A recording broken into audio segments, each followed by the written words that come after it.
ജെറമിയ 6-ാം അധ്യായം. ശത്രു പടിവാതിൽക്കൽ. ബെഞ്ചമിൻ ഗോത്രജരെ, ജെറൂസലേമിൽ നിന്ന് ഓടി രക്ഷപ്പെടുവിൻ. തെക്കോവയിൽ കാഹളമൂതുവിൻ. ബെത്ഹാഖരേമിൽ കൊടിനാട്ടുവിൻ. വടക്ക് നിന്ന് അനർത്ഥവും കൊടിയ വിപത്തും അടുത്തു വരുന്നു. ഓമനിച്ചു വളർത്തിയ സുന്ദരിയായ സിയോൻ പുത്രിയെ ഞാൻ നശിപ്പിക്കും. ഇടയന്മാർ ആടുകളോടൊരുമിച്ച് അവൾക്ക് നേരെ വരും. അവൾക്ക് ചുറ്റും അവർ കൂടാരം അടിക്കും. ഓരോരുത്തരിനും ഇഷ്ടമുള്ളിടത്ത് ആടുമേയിക്കും. അവൾക്കെതിരെ യുദ്ധത്തിനൊരുങ്ങുവിൻ. ആയുധമെടുക്കുവിൻ. നട്ടുച്ചയ്ക്കും അവളെ ആക്രമിക്കാം. ഹാ കഷ്ടം! നേരം വൈകുന്നു, നിഴലുകൾ നീളുന്നു. എഴുന്നേൽക്കുവിൻ, നമുക്ക് രാത്രിയിൽ ആക്രമിച്ച് അവളുടെ മണിമേടകൾ നശിപ്പിക്കാം. സൈന്യങ്ങളുടെ കർത്താവ് അരുളി ചെയ്യുന്നു, ജെറുസലേമിലെ മരങ്ങൾ മുറിക്കുവിൻ. അവൾക്കെതിരെ ഉപരോധം ഉയർത്തുവിൻ. ഈ നഗരത്തെയാണ് ശിക്ഷിക്കേണ്ടത്. അതിനുള്ളിൽ മർദ്ദനം മാത്രമേ ഉള്ളൂ. കിണറ്റിൽ പുതുവെള്ളം നിറയുന്നതുപോലെ ജെറുസലേമിൽ പുതിയ അകൃത്യങ്ങൾ നിറയുന്നു. അക്രമത്തിൻ്റെയും നശീകരണത്തിൻ്റെയും സ്വരമേ അവളിൽ നിന്ന് ഉയരുന്നുള്ളൂ. രോഗവും മുറിവും മാത്രമേ ഞാൻ കാണുന്നുള്ളൂ. ജെറൂസലേം, നീ എൻ്റെ താക്കീത് കേൾക്കുക, അല്ലെങ്കിൽ ഞാൻ നിന്നെ വിട്ടകലും. നിന്നെ വിജനമായ മരുഭൂമിയാക്കും. സൈന്യങ്ങളുടെ കർത്താവ് അരുളി ചെയ്യുന്നു, മുന്തിരിയുടെ കാല പെറുക്കുന്നത് പോലെ ജെറൂസലേമിൽ അവശേഷിച്ചവരെ തേടി പിടിക്കുക. മുന്തിരിപ്പഴം ശേഖരിക്കുന്നവനെ പോലെ അതിൻ്റെ ശാഖകളിൽ വീണ്ടും വീണ്ടും തിരയുക. എൻ്റെ താക്കീത് കേൾക്കാൻ ആരാണുള്ളത്? ചെവി അടഞ്ഞിരിക്കുന്നതുകൊണ്ട് അവർക്ക് കേൾക്കാൻ കഴിയുകയില്ല. കർത്താവിൻ്റെ വാക്ക് അവർക്ക് നിന്ദാവിഷയമായിരിക്കുന്നു. അതിൽ അവർക്ക് തെല്ലും താല്പര്യമില്ല. തന്നിമിത്തം കർത്താവിൻ്റെ കോപം എന്നിൽ നിറഞ്ഞു കവിയുന്നു. അത് ഒതുക്കി നിർത്താൻ ശ്രമിച്ച് ഞാൻ തളരുന്നു. കർത്താവ് അരുളി ചെയ്യുന്നു, തെരുവിലെ കുട്ടികളുടെയും യുവാക്കളുടെ കൂട്ടങ്ങളുടെയും മേൽ അത് ചൊരിയുക. ഭർത്താവിൻ്റെയും ഭാര്യയുടെയും വയോധികരുടെയും പടുവൃദ്ധരുടെയും മേൽ അത് പതിക്കട്ടെ. അവരുടെ വീടുകൾ, നിലങ്ങളും ഭാര്യമാരും അടക്കം മറ്റുള്ളവർക്ക് നൽകപ്പെടും. ഈ ദേശത്ത് വസിക്കുന്നവർക്കെതിരെ ഞാൻ കരമുയർത്തും. നിസാരന്മാർ മുതൽ മഹാന്മാർ വരെ എല്ലാവരും അന്യലാഭത്തിൽ ആർത്തി പൂണ്ടിരിക്കുകയാണ്. പ്രവാചകനും പുരോഹിതനും ഒന്നുപോലെ കപടമായി പെരുമാറുന്നു. അവർ അശ്രദ്ധമായിട്ടാണ് എൻ്റെ ജനത്തിൻ്റെ മുറിവുകൾ വെച്ച് കെട്ടുന്നതും. സമാധാനമില്ലാതിരിക്കെ സമാധാനം സമാധാനം എന്ന് അവർ പറയുന്നു.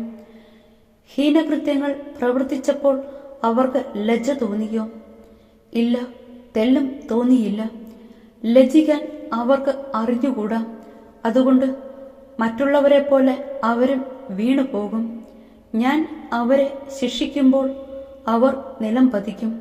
കർത്താവ് അരുളി ചെയ്യുന്നു. കർത്താവ് അരുളി ചെയ്യുന്നു, വഴിക്കവലുകളിൽ നിന്ന് ശ്രദ്ധിച്ചു നോക്കുക. പഴയ പാതകൾ അന്വേഷിക്കുക. നേരായ മാർഗം തേടി അതിൽ സഞ്ചരിക്കുക. അപ്പോൾ നിങ്ങൾ വിശ്രാന്തി അടയും. എന്നാൽ ഞങ്ങൾക്ക് ആ മാർഗം വേണ്ടെന്ന് അവർ പറഞ്ഞു.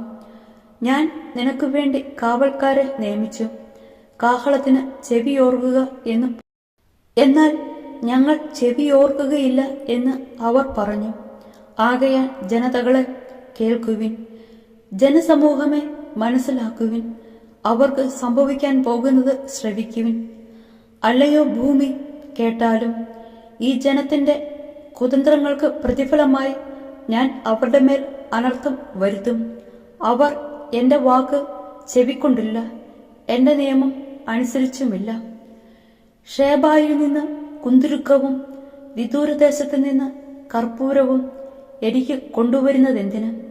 നിങ്ങളുടെ ദഹനബലികൾ എനിക്ക് സ്വീകാര്യമല്ല, നിങ്ങളുടെ കാഴ്ചകൾ എനിക്ക് പ്രീതികരമല്ല.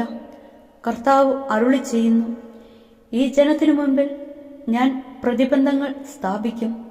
അവർ തട്ടി വീഴും. അപ്പനും മകനും ഒന്നുപോലെ മറിഞ്ഞു വീഴും.